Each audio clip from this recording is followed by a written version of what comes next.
രാം, ഇനി എങ്ങോട്ടാ? ജാനു, നീ തെറ്റിദ്ധരിക്കില്ലെങ്കിൽ ഞാൻ ഒരു കാര്യം പറഞ്ഞോട്ടെ. അയ്യോടെ പാവം. എന്താന്ന് വെച്ചാ പറ. അത് ഇവിടുന്ന് ഹോട്ടലിലേക്ക് ഒരുപാട് ദൂരമുണ്ട്. അതിന്? വേണ്ട, വിട്ടേക്ക്. ഷേ, എന്താന്ന് പറ. അത് തന്നെ, ഇവിടുന്ന് ഹോട്ടലിലേക്ക് ദൂരമില്ലേ? അതുകൊണ്ട്? വേണ്ട, വിട്ടേക്ക്, നമുക്ക് പോ. ഓ, എന്താന്ന് പറ. അതാ, ഇവിടുന്ന് ഹോട്ടലിലേക്ക് ദൂരം കുറയില്ലേ? എന്റെ ഫ്ലാറ്റ് ഇവിടെ അടുത്ത് തന്നെയാ. അതുകൊണ്ട് അവിടേക്ക് പോവാന്ന് കരുതി. നീ എന്താ എന്നെ പറ്റി വിചാരിച്ചറാം? അല്ലല്ല, സോറി, ഞാൻ വേറെ ഉദ്ദേശത്തോട് പറഞ്ഞതല്ല. മഴ വരാൻ ചാൻസ് ഉണ്ട്, ഹോട്ടലിലേക്ക് ഒരുപാട് ദൂരമില്ലേ. സാരമില്ല, ഞാൻ ക്യാബ് ബുക്ക് ചെയ്യാം. അതാവുമ്പോ നിങ്ങൾക്ക് സേഫ് ആയിട്ട് എത്താലോ. അതായിരിക്കും അല്ല, നല്ലത്. ഈ വിശ്വാമിത്ര മഹർഷിനെ പണ്ട് ഡാൻസ് ചെയ്ത് മയക്കിയ ഒരു പെണ്ണില്ലേ, അവളുടെ പേരെന്താ? മേനക. അവളുടെ കൂടെ വേറെ രണ്ടുപേരൂടിയില്ലേ, അവരുടെ പേരെന്താ? അത് രംഭ, ഉർവശി. കറക്റ്റ്. അവരെ 3 പേരെയും അതേ ഡ്രസ്സോടെ ഒരു രാത്രി ഫുള്ളായിട്ട് നിന്റെ അടുത്ത് വിട്ടിട്ട് പോവാം. പ്രത്യേകിച്ചൊന്നും സംഭവിക്കില്ല. അവരെ നീ പൊന്നു പോലെ നോക്കിക്കോളും. അത് പിന്നെ നീ എന്റെ മീശം താടിയെ കളഞ്ഞില്ല, അതുകൊണ്ട് നിനക്ക് വെറുതെ തോന്നുന്നതാ. ഓ, അല്ലായിരുന്നെങ്കിലോ? ഇല്ലെങ്കിലും അങ്ങനെ തന്നെ തോന്നുള്ളൂ. വാ.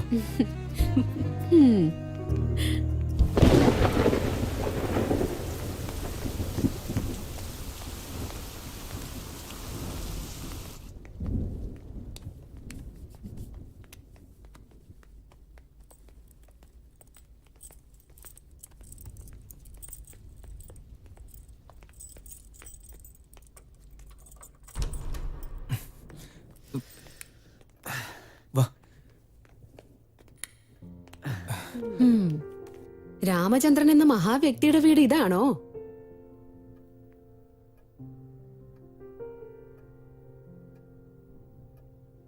ഇത് കൊള്ളാലോ. അയ്യോ, ദേ ഇവിടൊക്കെ വെള്ളമായല്ലോ. ഇല്ല, അത് സാരമില്ല. ഞാൻ രാം, ബാത്റൂം എവിടെയാ? നേരെ പോയി കഴിഞ്ഞാൽ വലതുവശത്തുണ്ട്. ഓക്കെ. ഞാൻ ടവൽ എടുത്തിട്ട് വരാം. ഓക്കെ.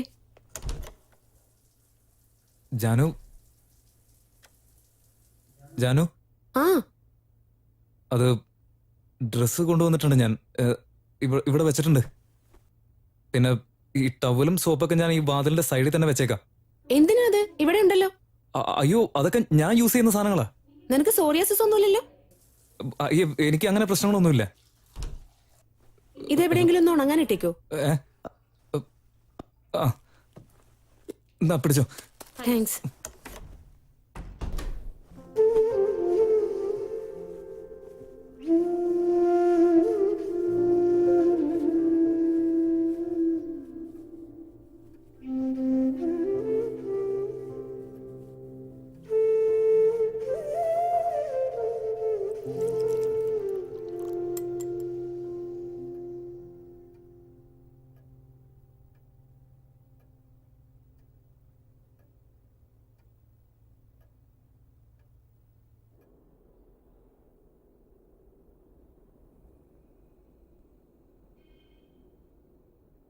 റാം, എനിക്കൊരു കാര്യം പറയാനുണ്ടായിരുന്നു. നീ അത് കേട്ടേ പറ്റൂ. എന്താ? നീ ഇനി ഇങ്ങനെ ഇരിക്കരുത്. നീയും ഒരു കല്യാണം കഴിക്കണം. നിനക്കും നല്ലൊരു ഫാമിലി ഉണ്ടാവണം. നിനക്കുണ്ടാകാൻ പോകുന്ന കുട്ടികളെ എനിക്ക് കാണണം. അവരെ എടുത്ത് എനിക്ക് കൊഞ്ചിക്കണം. അവരുടെ കണ്ണ് നിന്റെ പോലെയാണോ, മൂക്ക് നിന്റെ പോലെയാണോ എന്നൊക്കെ നോക്കണം. അവരെ മാത്രമല്ല, നിന്റെ ഭാര്യയും കാണണം. അവൾ എന്നും എന്റെ നല്ല ഫ്രണ്ടായിട്ടിരിക്കണം. എന്റെ രാമനെ എന്നും പൊന്നു പോലെ നോക്കണമെന്ന് എനിക്ക് അവളോട് പറയണം.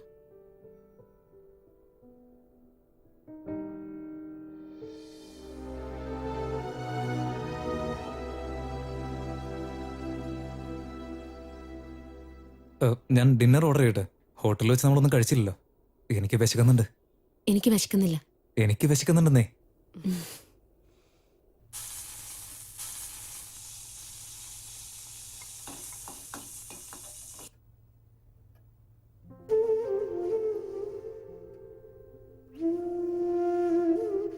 എങ്ങനെയുണ്ട്?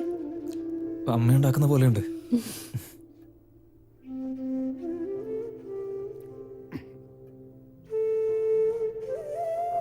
ജാനു, നീ ഇപ്പൊ ഹാപ്പി ആയിട്ടിരിക്കല്ലേ? ഒരുപാട് നാളുകൾക്ക് ശേഷം. എടി പൊട്ടി, ഞാൻ ഇപ്പോഴത്തെ അവസ്ഥയല്ല ചോദിച്ചേ, ജനറൽ ആയിട്ടുള്ള അവസ്ഥയാ. എന്താടാ നീ എന്റെ അമ്മ ചോദിക്കുന്ന പോലെ ചോദിക്കുന്നേ? ചോദിക്കണമെന്ന് തോന്നി ചോദിച്ചു.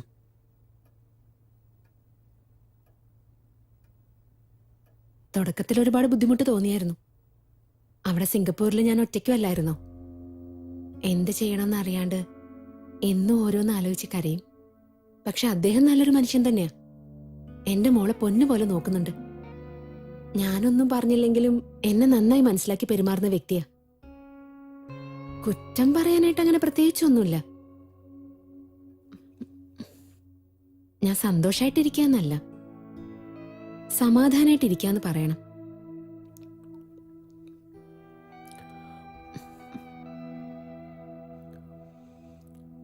പക്ഷെ ഈ ഒരു സാഹചര്യത്തില് നിന്നോടൊരു കാര്യം പറയാൻ എനിക്ക് തോന്നുക, പക്ഷെ പറയുന്നില്ല.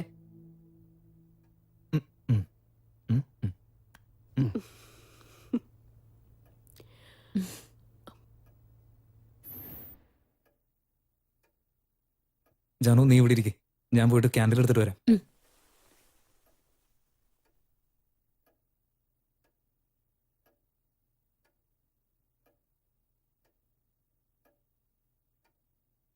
വരമഞ്ഞളാടിയ രാവിന്റെ മാറിൽ ഒരു മഞ്ഞു തുള്ളിയുറങ്ങി. നിമിനേരമെന്തിനു തേങ്ങി നിലാവിൻ വിരഹമെന്നാലും മയങ്ങി.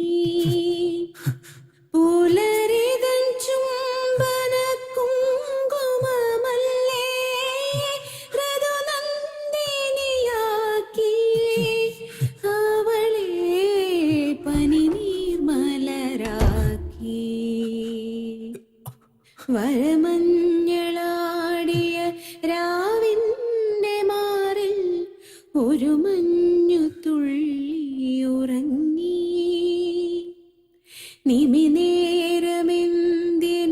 തേങ്ങി നിലാവിൻ വിരഹമെന്നാലും മയങ്ങി. പുലരിതൻ ചുംബന കുങ്കുമമല്ലേ ഋതുനന്ദിനിയാക്കി. അവളെ പനിനീർമലരാക്കി.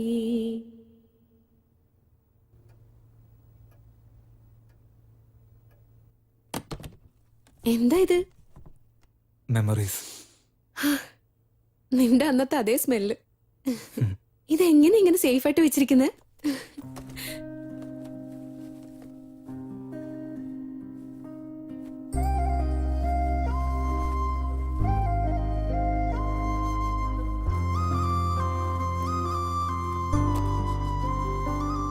ഇത് നിന്റെയാ?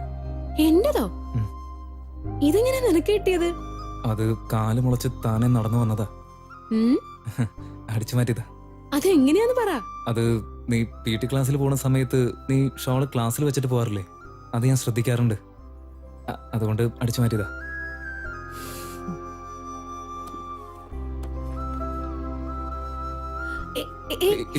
വേണ്ട, ഇത് എടുക്കാൻ പാടില്ല. ഇതും നിന്റെയാ? വേണ്ട വേണ്ട, അത് വേണ്ട. ഏയ്, പിന്നെ ഇതിനെ ഒളിപ്പിക്കുന്നേ? അല്ല വേണ്ട. എന്താടാ, ലവ് ലെറ്റർ ആണോ? അയ്യേ. പിന്നെ കവിത വല്ലതുമാണോ? എടാ ദുഷ്ട, കവിതയാണോ? എന്നെ പറ്റിയാണോ? ഞാൻ നോക്കട്ടെ. വേണ്ട വേണ്ട, ഇത് വായിച്ചാ നീ ചിരിച്ചിരിച്ചാവും. ഞാൻ തന്നെ വായിച്ച് ചിരിച്ചിട്ടുണ്ട് കുറെ. ഇതൊക്കെ എടാ, ഭ്രാന്തല്ലേ? എന്നെ പറ്റിയൊക്കെ ആര് കവിത എഴുതാനാടാ? നീ എഴുതിയത് തന്നെ വലിയ കാര്യം. ഓക്കെ, നീ തന്നെ അത് വായിക്ക്.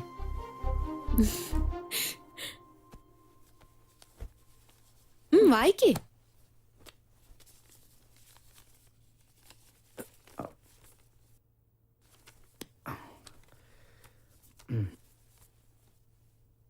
പ്രിയപ്പെട്ട ജാനു, കാലങ്ങളെയും തോൽപ്പിച്ച് അഗ്നിയായി ജ്വലിക്കുന്നവളെ, കുരുവിതൻ രാഗവും കിളികൾ തൻ കൊഞ്ചലും അതിരാവിലെ എന്നെ ഉണർത്തുകയാണ്. നിന്റെ സുന്ദര മുഖദർശനം അതുമാത്രം ലഭിക്കുക അതാണ് എക്കാലത്തെയും എൻ ലക്ഷ്യം. അതിനുള്ള കാത്തിരിപ്പാണ് ഈ ജീവിതം. ലേശം പോലും കളങ്കമില്ലാത്ത നിന്റെ നിർമ്മല മുഖത്തെ നിറഞ്ഞു നിൽക്കുന്ന ഐശ്വര്യം ദിനവും ദർശിക്കുക എന്നത് തന്നെ വരം. എൻ ജീവിത സാഫല്യ നിമിഷം. ഉള്ളിലെ പ്രണയം എൻ ഹൃദയം തുറന്നു പറയുന്നതിലല്ല, അത് ശ്രവിച്ചതിന് ശേഷം നീ എന്നിൽ നിന്നും അകലുമോ എന്നുള്ള പേടി. അത് മാത്രമാണിന്നെൻ ഹൃദയം പുറപ്പെടുവിക്കുന്ന മിടിപ്പും ശബ്ദതരംഗങ്ങളുമെല്ലാം തന്നെ. നിൻ മുഖം എൻ കണ്ണുകളിൽ തെളിഞ്ഞു വരുമ്പോൾ ശൂന്യത മാത്രമായിരിക്കും പിന്നീട് അവശേഷിക്കുക. പാറിപ്പറക്കുന്ന ഒരു ശലഭമായി നിന്റെ ചുറ്റിലും പറന്നു നടക്കുവാൻ എന്നുള്ളം ഓരോരോ നിമിഷവും വെമ്പൽ കൊള്ളുന്നുവെന്നത് സത്യം. മുഖകണ്ണാടിക്ക് മുന്നിൽ ഞാൻ നിൽക്കുമ്പോൾ കാണുന്നത് എന്റെ മുഖമല്ല. എല്ലായ്പ്പോഴും എന്നോട് എതിർദിശയിൽ ഞാൻ കാണുന്നത് നിന്നെ മാത്രം. തീവ്രമായ നിൻ കണ്ണുകൾ എൻ വിരലുകളിൽ കവിത ജനിപ്പിച്ചു. ഭ്രാന്തമായി അലഞ്ഞിരുന്ന ഈ എന്നെയും ഒരു മഹാകവിയായി മാറ്റിയിരിക്കുന്നു നീ. ഒരു മഹാകവിയാക്കി മാറ്റി. നിന്റെ മാത്രം പ്രിയപ്പെട്ട രാമചന്ദ്രൻ.